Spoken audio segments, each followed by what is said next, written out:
ఆ శక్తి ఎవరిచ్చింది? ఈశ్వరుడు ఇచ్చింది. అదొక్కటి గుర్తుపెట్టుకుంటే ఎంత జాగ్రత్తగా ఉండాలో అర్థం ఉంది. అదొకటి ఈశ్వరుడు తీసేసాడు అనుకోండి, అయిపోయిందే మన బతుకు. ఆయనది ఇచ్చాడు కాబట్టి ఈ గౌరవంతో బతుకుతున్నాం. కాబట్టి యోగం క్షేమం ఈ రెండు ఎప్పుడూ మనిషి కోరుతాడు. ఈ రెండు బలమైన కోర్కెలు కాబట్టి దాని పక్కనే భయం నీడ పుడుతుంది. ఎందుకని? యోగం కలవాలనుకున్నది కలవదేమో. కొడుక్కి పెళ్ళవలేదు, నీకెందుకు బెంగ అంటే అలా అంటారు ఏంటండి, వాడికి 30 ఏళ్ళు వచ్చాయి, ఈ పాటికి వాడు పెళ్లి చేసుకుని కోడల్ని తేవద్దు. కోడలు రాలేదు ఇంకా, వాడికి వయసు వచ్చింది బెంగ. ఇంకోళ్ళకి మా అబ్బాయికి పెళ్ళయి 4 ఏళ్ళు అయింది, ఇప్పటిదాకా పిల్లలు లేరండి బెంగ. యోగం కలవలేదు, మనవడు వచ్చి కలవలేదు ఇంకాను బెంగ. ఏమిటో ఇన్నాళ్ళు అయింది కానండి ఒక్క సొంత గూడు లేదు, కలవలేదు సొంత గూడు బెంగ. క్షేమం ఏమిటో ఈ మధ్య మా ఆవిడ్ని హాస్పిటల్కి తీసుకెళ్ళాను, చిన్న ముక్కోటి తీసి బెడ్రాస్ పంపించారండి, భయంగా ఉంది, శ్రీశైలం వస్తానన్నానంటాడు. ఎందుకని? క్షేమం ఉన్నది జారిపోతుందన్న బెంగ. నీకు నిరంతరం ఈ రెండిటి చేత భయంగానే ఉంటుంది సంసారంలో. ఎందుకంటే మనసు వీటి యందు మమేకమై ఉన్నది. ఇప్పుడు నేను పైన ఒక విడిదిలో ఉన్నాను, వచ్చేస్తానా? ఖచ్చితంగా చెప్తాను ఓ మాట, గోపాలకృష్ణ గారు తాళం వేసిరండి అంటాను. ఎందుకని?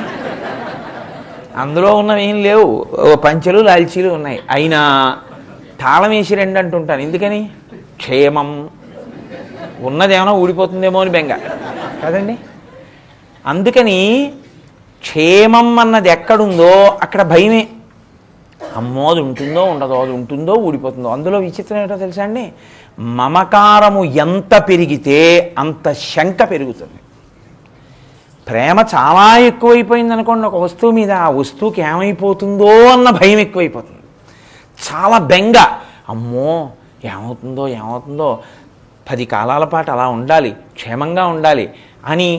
పిల్లాడు 2 మాటలు తుమ్మాడు అనుకోండి, ఎవరా తుమ్ముతున్నావు అంటుంది అమ్మ. అంటే బెంగ, వాడికి ఏమైనా అయిపోతుందేమో, వాడికి జలుబు వచ్చేస్తుందేమో, దాని మీద జ్వరం వచ్చేస్తుందేమో, వాడు పడుకుండిపోతాడేమో, వాడికి టెస్టులు చేయించాలేమో. ఎందుకంత పీడ ఆలోచన అంటే ఎంత ప్రేమో అంత భయం. శంకరులు ఈ తత్వాన్ని తీస్తున్నారు. నువ్వు అనుకుంటున్నావు సంతోషంగా ఉన్నాను అనుకుంటున్నావు, కానీ నువ్వు ఉన్న రొంపిలో ఉన్నది భయం ఒక్కటే. ప్రతి దానికి భయమే. పిల్ల మెడలో గొలిసేస్తాడు, నువ్వు అటు ఇటు వెళ్ళిపోకే, తీరా పెళ్ళికి వెళ్ళిన తర్వాత అస్తమానం పిల్లవంకే చూసుకుంటుంటాడు. ఎందుకని? పిల్లని కూడా చూడడం కాదు, పిల్ల మెడవంకే చూస్తుంటాడు. గొలుసుపోతుందేమో. కొత్త చెప్పులు కొనుక్కుని రైలెక్కినంత ప్రారంధం ఇంకోటి ఉంటుంది. అందున అప్పర్ బెర్త్ వచ్చింది అనుకోండి, వీడి చెప్పులు కింద పైన పడుకున్నాడు అనుకోండి, వాడికి ఎవరు రాత్రి వచ్చి తొడిగేసుకుంటారో అని. అందులో మిడిల్ బెర్త్ అయినో లోయర్ బెర్త్ అయినో బాగా షుగర్ ఉన్నవాడే అస్తమానం దిగి బాత్రూమ్కి వెళ్ళేవాడు దొరికాడు అనుకోండి, ఈ చెప్పులు వేసుకు వెళ్ళిపోతాడేమో అని భయం. చెప్పుల మీదే అంత ధ్యానం ఉంటే, అంత భయం ఉంటే, నిద్ర పట్టకపోతే దేనికి ధైర్యంగా ఏమవుతుందండి అని ఎవడంటాడండి? పిల్లాడికి ఒంట్లో ఉంటే ఉంటాడు, ఊడిపోతే ఊడిపోతాడు అంటాడేంటి? ఎవ్వడండవు, భయమే కదా. శంకరాచార్యుల వారు తెచ్చేటటువంటి ప్రతిపాదన వెనక ఉన్న గాంభీర్యాన్ని మీరు గుర్తుపట్టాలి. మీకు సంసారమునందు ఎప్పుడూ కోరేది ఏమిటంటే యోగము క్షేమము, ఈ రెండు. పోనీ ఇది ఎవరి మీదన్నా పెడతావా? సమర్థుడి మీద, ఈశ్వరుడి మీద పెడతావా? అనన్యాశ్చింతయంతో మాం ఏ జనా పర్యుపాసతే తేషాం నిత్యాభియుక్తానాం యోగక్షేమం వహామ్యహం అన్నాడు. ఎప్పుడూ నన్నే స్మరించేవాడెవడో వాడి యోగక్షేమములు నేను చూస్తానన్నాడు. స్మరిస్తావా? అది ఉంటే ఇంక స్తోత్రం ఎందుకు కదా. కాబట్టి ఇప్పుడు నీకేముంటుందని గుర్తు? భయమే ఉంది. అంగీకరించినా అంగీకరించకపోయినా అది సత్యం. అవునా కాదా అండి? భయమే. కాబట్టి భవభయ ఈశ్వరా, ఈ సంసారమునందు భయము ఉన్నది. ఈ భయము ఏం చేస్తోందంటే నన్ను ఎప్పుడూ ఇతరమైనటువంటి విషయముల మీద దృష్టి నిలపనివ్వదు. ఇప్పుడు ఈ భవ భయ పక్కనేదొచ్చి చేరింది? ఖేద. ఈ భవము వలన కలిగినటువంటి భయము వలన బాధ. అది భయం ఎప్పుడూ బాధనే ఇస్తుంది. భయం సుఖాన్ని ఇవ్వదు, భయం సంతోషాన్ని ఇవ్వదు. బా అలా వెడుతుంటేనండి త్రాచుపాము వెళ్ళినట్టు అనిపించింది. ఎంత సంతోషపడ్డానంటారంటాడా ఎవడైనా? అలా త్రాచుపాము అలా వెళ్ళినట్టు అనిపిస్తే ఎంత భయపడ్డానండి అంటాడు కదా. భవ భయ ఉన్న చోట ఖేద ఉంటుంది, కానీ సుఖ ఎలా ఉంటుందండి? ఎందుకు నువ్వు ఈశ్వరుడికి నమస్కరించవలసిన అవసరం వచ్చిందో చెప్తున్నారు శంకరాచార్యులు వారు. ఇది జగద్గురువుల యొక్క గొప్పతనం. భవ భయ ఖేద, దానివల్ల మనసులో ఎప్పుడూ బాధ బాధ బాధ. బాధ అంటే ఏమిటి? మీరు చాలా జాగ్రత్తగా గమనించాలి. కొన్ని అనుభవమునకు అందుతాయి. అనుభవమునకు అందడం అంటే శరీరమునందు తెలుస్తుంది ఆ బాధ. ఓ కురుపు వేసింది అనుకోండి, ఆ కురుపు పెట్టేటటువంటి నొప్పి ఊహించగలరు. అనరాని మాట ఒకటంటే దానివల్ల కలిగేటటువంటి బాధ పూర్వం పడని వాడికి తెలుస్తుందా? తెలియదు కదా. బాధ అంటే నిరంతరము మిమ్మల్ని అదే విషయాన్ని స్మరింపచేసి ఇంకొక దాన్ని ఆలోచించకుండా నిరుత్సాహంగా చేసేసి మీరు కుందిపోయి మీకు ఏ ఆలోచన రాకుండా, మీరు బాహ్యంలో తిన్నది వంట పట్టకుండా, మీరు ఉన్నటువంటి సౌఖ్యాన్ని అనుభవించలేకుండా చెయ్యగలిగినటువంటి శక్తివంతమైన మానసిక భావనకు బాధ అని పేరు. ఒక ఉదాహరణకి, నేను ఉపన్యాసానికి మెట్లు దిగి వస్తున్నాను అనుకోండి, నన్ను ఎవరో ఒక అనకూడని మాట ఎవరో అన్నారనుకోండి, అంటే నాకు చాలా బాధ కలిగింది. నేను ఇప్పుడు వచ్చి వేదిక మీద కూర్చున్నాను అనుకోండి, ఇదంతా చల్లగా ఉన్నా, సాయిబాబా గారు ఇంకో 10 ఏసీలు పెట్టినా నాకు లోపల చల్లగా ఉంటుందా? ఉడికిపోతూ ఉంటుంది వేడి. అరే ఎంత మాట అన్నాడురా, ఎంత మాట అన్నాడురా అంటుంటుంది. ఇది ఖేద. ఇప్పుడు బయట చల్లతనం తెలియదు, బాహ్యంలో ఉన్న సుఖాన్ని అనుభవించలేడు. నిప్పి అంటే కష్టం, బాధ పొందుతూ ఉంటాడు. భయము చేత వచ్చేటటువంటిది బాధ అయితే, బాధ వలన నీకు ఈ సుఖమే తెలియకపోతే నువ్వు ఈశ్వరుడి మీద మనసు ఎలా పెడతావు? నీ మనసు కుందిపోతోంది ఒక పక్క నుంచి. ఇంకా నువ్వేమి అక్కడికి వెళ్ళి కూర్చుంటావు? నేను చూస్తూ ఉంటాను, సహస్రదీపాలంకార సేవా టికెట్ కొనుక్కుంటారు. ఏదో భార్యాభర్త ముందు కూర్చుంటారు, ఎక్కువ మంది దగ్గర ఉండకూడదంటారు. అంటే ఏదో 8 ఏళ్ల పిల్లకి 3 ఏళ్ల పిల్లాడిని ఇచ్చి అక్కడ దూరంగా నించోబెడతారు. ఈ భార్యాభర్త ఇక్కడ కూర్చుంటారు, ఈశ్వరుడు ఊయలు లూగుతూ ఉంటాడు, వీళ్ళు ఇలాగే చూస్తూ ఉంటారు. ఎందుకని? భవభయ, ఈ పిల్లలు ఇటు తప్పిపోరు కదా అని. ఖేద, వాడు కనపడలేదు అనుకోండి, అక్కడ ఎవరో ఇంకోటి కనపడి పాప ఇక్కడికన్నా ఇక్కడ కూర్చో బాగా కనపడుతుందని తీసుకెళ్ళి కూర్చోబెట్టాడు అనుకోండి. లేకపోతే వాడు చాక్లెట్ పెడుతున్నాడు అనుకోండి, అమ్మో ఇది చాక్లెట్ పెడుతున్నాడు, అందులో ఏం కలిపాడో పేపర్లో వచ్చిన అనేకం గుర్తొచ్చేస్తాయి. ఎదురుగుండా ఈశ్వరుడు ఉయ్యాల లూగుతున్నాడు, వేదపఠనం అవుతోంది, సన్నాయి మోగిస్తున్నారు, ఇవేవైనా మీకు వినపడతాయా? మీరు అలాగే ఉంటారు. ఖేద, భవ భయ ఖేద, ఇది శంకరుల యొక్క ప్రతిపాదన. మీరు చాలా జాగ్రత్తగా పట్టుకోవాల్సి ఉంటుంది. ఇంతకన్నా నీకేమైనా ఉందా అంటే మీరు ఓ మాట అనొచ్చు నాతోటి. అలా అంటారు ఏమిటండి, మా అబ్బాయికి ఉద్యోగం వచ్చినప్పుడు నేను ఎంత సంతోషించానో తెలుసా? రిసిషన్ వచ్చినప్పుడు ఎప్పుడు తీసేస్తారో అన్న భయం కూడా ఉందా? సుఖం పక్కన దుఃఖం ఉంది. నీకు భద్రత అన్న మాట పక్కనే అభద్రత అన్నది కూడా ఉంది. భద్రత నువ్వంటే అభద్రత కూడా ఉందనే కదా గుర్తు.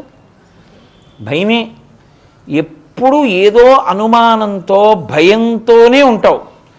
రైలు ఎక్కి పడుకుంటాడు, 2 మాటలు కీచుమంది అనుకోండి, ఎన్ని ఆలోచనలు వస్తాయో. ఏమిట్రా కీచుమంటోంది, అందరూ పడుకుంటుపోయారు, వీళ్ళందరికీ నిద్ర ఏమిటి, ఏమవుతుందో ఏంటో, డోర్ దగ్గరికి వెళ్ళి నిలబడితే బాగుంటుందా, ఇన్ని ఆలోచనలు వచ్చేస్తావు. భవ భయ ఖేద, నిప్పి. శంకరులు అంటున్నారు చిదే, ఇది కోశై అన్నాడు. చిదే అంటే తీసేయి, విసిరేయి, కోశై. వందే, అందుకు నమస్కారం చేస్తున్నాను అన్నారు. అంటే ఇప్పుడు ఇన్నింటికీ సమాధానం ఎక్కడుంది? భవ అంటే ప్రారంభం ఉంది కాబట్టి దాన్ని అంతం చేసేయాలి. అంతం చేసేయాలి అంటే ఏమండి మీ ఉద్దేశం ఏమిటి? అంతం చేసేయంటే నేను సన్యాసం తీసుకోవాలనా, లేకపోతే నా ఇంట్లో వాళ్ళందరూ వెళ్ళిపోవాలనా? అప్పుడు మళ్ళీ భయమేగా. అప్పుడు మీరు అసలు ఇది ఎలా ఒప్పుకుంటారు? చిది అన్నమాట ఎలా ఒప్పుకుంటారు? కాదు. చిదే అన్న మాటకు అర్థం ఏమిటో తెలుసా అండి? మీరు ఎలా ఉన్నారో అలాగే ఉండి మీరు అంటుకోనితనంతో ఉండడం. దానికి ఒక్కటే ఉదాహరణ, తామరాకు మీద నీటి బొట్టు. జరిగేది కర్మానుసారంగా జరుగుతూ ఉంటుంది. నా కర్తవ్యం ఏమిటి? ఈశ్వరుణ్ణి ప్రార్థన చేస్తూ ఆయన్ని నమ్మి ఉండడం. ఆయన ఏ ఫలితాన్ని ఇచ్చినా నేను అంగీకరించడానికి సిద్ధపడి ఉండడం. నిన్ను సేవింపక నాపదల్పడమని నిత్యోత్సవం బబ్బని జనమాతృండనని సంసార మోహంబు పైకొనని జ్ఞానము కల్గని గ్రహగతుల్ కుందింపని మేలు వచ్చిన రాణి అవి నాకు భూషణములే శ్రీకాళహస్తీశ్వర. రామకృష్ణ పరమహంసకి కంఠంలో రాచపుండు పుట్టింది. ఆయన ఏమీ మింగలేకపోయేవారు. వివేకానందుడు అన్నాడు, మీరు రోజు కాళికాదేవితో మాట్లాడతారు కదా, లోపలికి వెళ్ళి కాళికాదేవిని అమ్మ అమ్మ అన్నం తింటానమ్మా తినలేకపోతున్నానని ఒక్క మాట అడగకూడదా అన్నారు. అడిగారా అన్నారు వివేకానందుడు. అడిగాను అన్నారు. ఏమంది అమ్మవారు అన్నారు. ఇన్ని నోళ్లతో తింటున్నది నువ్వు కాదా అని అడిగింది అన్నారు. ఇందులో ఉన్న ఆత్మయే అన్నిటి యందు ఉంది. ఇక్కడ తినకపోతే అక్కడ తింటోంది ఆత్మ. కాబట్టి ఇప్పుడు ఇది తినాలనేం కోరిక లేదు, ఇది నేను కాదుగా, ఇందులో ఉన్నది నేను అన్న భావనతో నిలబడిపోయారు. ఇప్పుడు ఆ భావనతో అంటే సత్యమును తెలుసుకుని నిలబడగలిగితే అసత్యమైన వస్తువుకి జరిగేటటువంటి బాధతో నీకు తాదాత్మ్యత లేదు కదండి. ఇప్పుడు లాల్చీ ఉంది, దీని ప్రయోజనం ఎంతవరకు? ఇక్కడికి వచ్చి ఉపన్యాసం చెప్పి ఇంటికి వెళ్ళిపోయిన తర్వాత నేను రూమ్లోకి వెళ్ళాక దీన్ని తీసేసి హ్యాంగర్కో దేనికో పెట్టేస్తాను. అలాగే సంసారమునందున్నటువంటి వాడికి భయము ఖేదము ఎప్పటి వరకు? దానితో తాదాత్మ్యత పొంది ఉన్నంతసేపు మాత్రమే. దానితో తాదాత్మ్యత లేదు, తాను సాక్షిగా మాత్రమే ఉన్నాడు. సంసారమునందే ఉన్నాడు కానీ సాక్షి మాత్రంగా ఉంటాడు. సంతోషిస్తూ ఉంటాడు. సంతోషించడం అంటే అన్నీ ఈశ్వర ప్రసాదంగా అనుభవిస్తాడు. కష్టం వచ్చిందనుకోండి, దాన్ని కూడా ఈశ్వర ప్రసాదంగానే అనుభవిస్తాడు. ఇది చాలా చమత్కారంగా ఉంటుంది పైకి బాహ్యంలో వినడానికి, కానీ ఆ స్థితిని పొందినటువంటి మహాపురుషులు కదలనటువంటి స్థితిని పొందుతారు. రామకృష్ణ పరమహంస ఒక మాట చెప్తుండేవారు. ఒక రైతుకి ఒక్కడే కొడుకు. ఆ రైతు కొడుకు చనిపోయాడు రోజున. ఆ రైతు మర్నాడు పొలానికి వెళ్ళిపోతున్నాడు. వెళ్ళిపోతుంటే భార్య ఏంది, నువ్వు అసలు మనిషివేనా అంది. ఏమన్నాడు? కొడుకు చనిపోయాడు నిన్న, ఒక్కసారి ఏడవలేదు, వెళ్ళిపోతున్నావు పొలానికి, నీకు బాధ లేదా అంది. అంటే ఆయన అన్నాడు, నాకు నిన్న రాత్రి కల వచ్చింది, అందులో నీ చక్రవర్తిని, 10 మంది కొడుకులు ఉన్నారు నాకు, 10 మందికి రాజ్యాన్ని పంచి ఇచ్చాను. నేను తెల్లవారుజామున నిద్ర తెలివచ్చి కన్ను విప్పేటప్పటికీ నా రాజ్యం పోయింది, 10 మంది పిల్లలు పోయారు. దానికి ఏడవనా, ఇక్కడ పగటిపూట పోయిన ఒక కొడుక్కి ఏడవనా అని అడిగాడు. కలలోని వైభవాన్ని ఇక్కడి వైభవాన్ని ఒక్కటిగానే చూశాడు ఆయన. అటువంటి జ్ఞానికి ఇంకా ద్వంద్వములేవి, ఇంకా కుందడమేది లేదు. ఆయన సుఖదుఖాతీతుడు. కాలమునందు వచ్చేటటువంటి వాటికి ఆయన సాక్షిగా ఉంటాడు. ఎప్పుడూ ఈశ్వరుడితో రమిస్తూ ఉంటాడు. ఆ స్థితి ఎవరు పొందగలరు? ఒక్క మనుష్య ప్రాణి పొందగలడు. కాబట్టి భవ భయ ఖేద చిదే వందే. ఈశ్వరా, నన్ను ఎటువంటి స్థితికి పైకెత్తమని నేను అడుగుతున్నానో తెలుసా? భవము అంటే పుట్టినది ఆగిపోవాలి, అంటే లోపల పుట్టింది సంసారం అన్నది. ఇదే శంకరాచార్యులు వారు భజగోవిందంలో ఒక అద్భుతమైన ప్రశ్న వేశారు. అక్కడికి వెళ్ళేటప్పటికి ఆయన బాగుండదులే మూఢా అంటేని సోదరా అన్నారు, తమ్ముడా అని పిలిచి అన్నారు, కాతే కాంత, నా సంసారం అంటున్నావు కదా, కాతే కాంత, నీ భార్య ఎక్కడి నుంచి వచ్చిందో అన్నారు. ఎక్కడి నుంచి వచ్చింది ఏమిటండి? మా అత్తగారు మామగారు వాళ్ళ అమ్మాయి. ఓహో, మీ అత్తగారికి మామగారికి ఆమె పుట్టడానికి ముందు ఎక్కడుంది? నన్ను అడుగుతారేంటి? మా అత్తగారిని మామగారిని అడగాలి. ఓహో సరే. కస్తే పుత్ర, నీ భార్య అయితే నీ అత్తగారిని మామగారిని అడగాలి. నీ పిల్లలు ఎక్కడి నుంచి వచ్చారు? ఫలానా తారీఖున పుట్టారండి, పుట్టకముందు ఎక్కడ ఉన్నారు నీకు తెలిసి ఉండాలిగా. మరి ఏమో ఆ విషయాలు అవన్నీ నన్ను అడుగుతారేంటండి? కాతే కాంత కస్తే పుత్ర కస్యత్వం, నువ్వెక్కడి నుంచి వచ్చావు? ఏదో